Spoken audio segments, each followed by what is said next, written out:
First impressions, the stoic power of presence.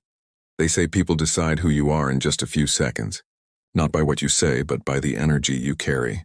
Marcus Aurelius once wrote, "The soul becomes dyed with the color of its thoughts, and the world sees that color before you ever speak."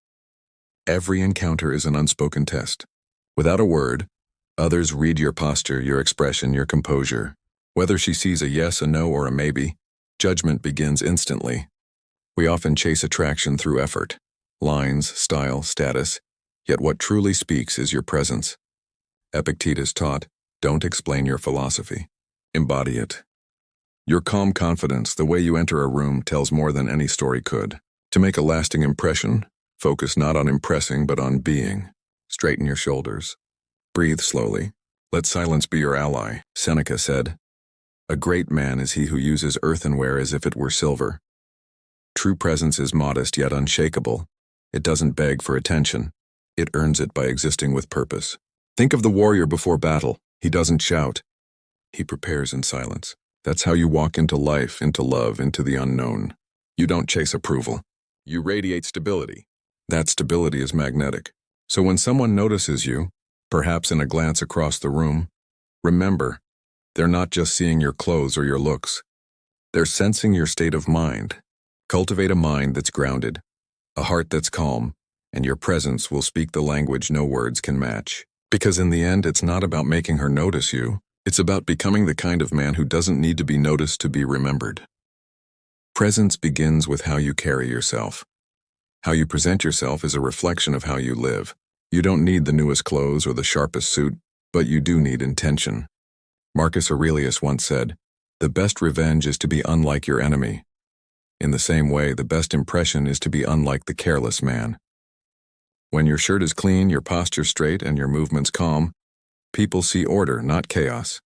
A man who looks put together tells the world, "I respect myself." And that respect is what others instinctively respond to. It's not vanity, it's discipline.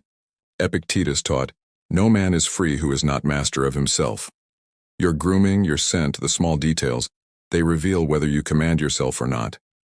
A clean face, tidy hair, clear breath, these are quiet signs of inner order.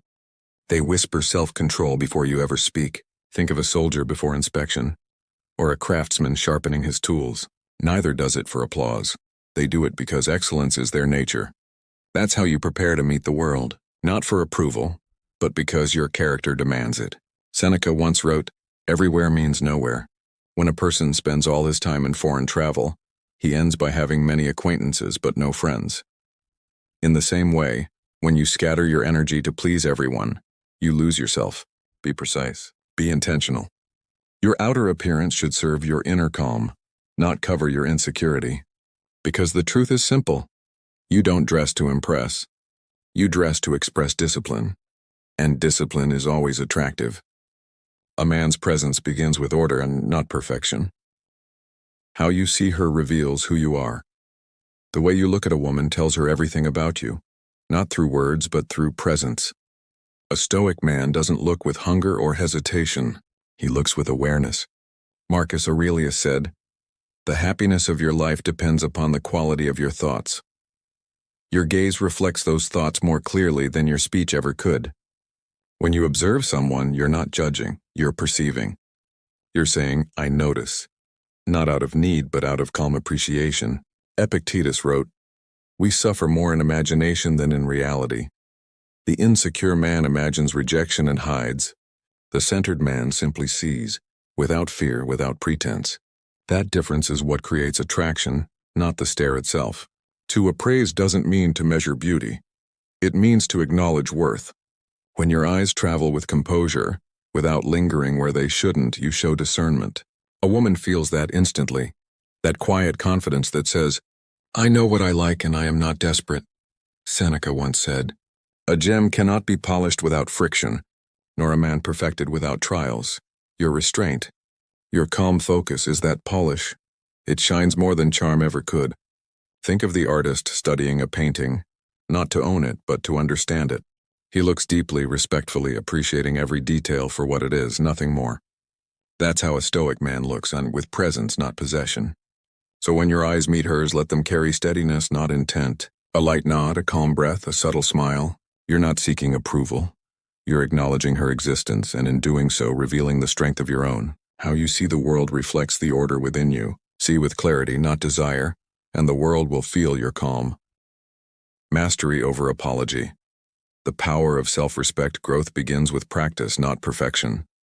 When you try something new, speaking with confidence, holding eye contact, leading with calm, you will stumble. That's the point. Marcus Aurelius said, "Waste no more time arguing what a good man should be. Be one." Each attempt, no matter how awkward, shapes you into that man. A Stoic doesn't chase approval. He practices composure. He knows that courage isn't loud. It's consistent. Epictetus taught, "No great thing is created suddenly." So when you fumble, don't retreat. Adjust, try again. That's discipline in motion. Now, the one thing that silently weakens a man, the habit of apologizing for simply existing. Sorry I'm late. Sorry for asking. Sorry for being me. Seneca said, "A man is as unhappy as he has convinced himself he is." Every needless apology convinces you of weakness that isn't real. You teach others how to see you by how you carry yourself. And constant apology teaches them to overlook you. Gratitude replaces apology. Don't say, "Sorry I'm late." Say, "Thank you for waiting." That shift changes your energy, from guilt to gratitude, from weakness to respect. It tells the world, "I value your time, and I value mine." In relationships, as in life, tension isn't your enemy, it's your teacher. Attraction needs space to breathe, not constant smoothing over. A Stoic man doesn't fear discomfort, he learns from it. Because confidence is not the absence of mistakes, it's the refusal to shrink after making them. A man who respects himself never apologizes for his presence, only for his absence of integrity. The discipline of presence. You've learned the essence, to be composed, intentional, and quietly powerful. Not through tricks or words, but through discipline. Marcus Aurelius said, "If it is not right, do not do it. If it is not true, do not say it." That's the foundation of presence, inner alignment between thought, word, and action. Every gesture, every glance, every word becomes meaningful when it's backed by awareness. You don't chase reactions, you embody clarity. A Stoic man is not desperate to impress. He's devoted to becoming. Epictetus reminded us, "Don't wish that things happen as you want, but wish that they happen as they do, and you will go on well." That's the secret. Peace with what is, strength in what remains. Seneca wrote, "It is not that we have a short time to live, but that we waste much of it." Most people waste their presence. They live distracted, apologizing for existing. But a man who lives intentionally commands respect without demanding it. He doesn't seek validation, he offers calm. So as you move forward, remember this. Don't perform confidence, practice it. Don't chase attraction, embody composure. Every moment is a quiet chance to train your mind and sharpen your spirit. Presence isn't what you show, it's what you hold when no one is watching. The true mark of strength is calm. The world doesn't need louder men, it needs steadier ones. Stillness is power. When the noise fades and the screen goes dark, what remains is who you are when no one's watching. Marcus Aurelius wrote, "You have power over your mind, not outside events." Realize this and you will find strength. That's where attraction, peace, and mastery begin, well, within. Every lesson you've heard about presence, eye contact, confidence, means nothing without practice. True growth doesn't happen in the spotlight. It happens in silence. Epictetus said, "First say to yourself what you would be, then do what you have to do." So each day, carry yourself as the man you want to become. Before anyone believes in you, you must believe quietly in yourself. Seneca reminded us, "He who is brave is free." Freedom isn't found in doing whatever you want. It's in mastering your reactions. The calm man isn't weak. He's untouchable, because he has learned to rule the only kingdom that truly matters in his own mind. As you leave this video, remember, don't rush to change the world. Start with how you walk, how you breathe, how you respond. From there, the rest will follow. People may notice you, but more importantly, you'll notice yourself evolving. Stillness is power. The man who conquers himself needs no audience. His peace is proof enough. Gratitude and growth. Every journey of mastery ends where gratitude begins. Marcus Aurelius wrote, "When you arise in the morning, think of what a privilege it is to be alive, to breathe, to think, to love, to act.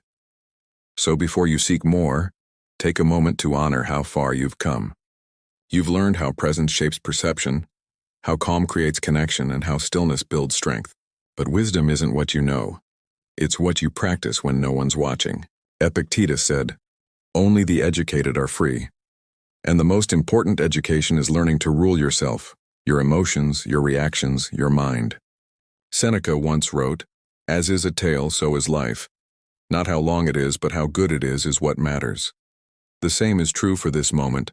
Your growth isn't measured by speed, but by depth. Each small act of discipline, each calm response, each moment of awareness, that's progress. So thank you for walking this path, for choosing reflection over noise, substance over show. Remember, you're not just watching these lessons. You're living them.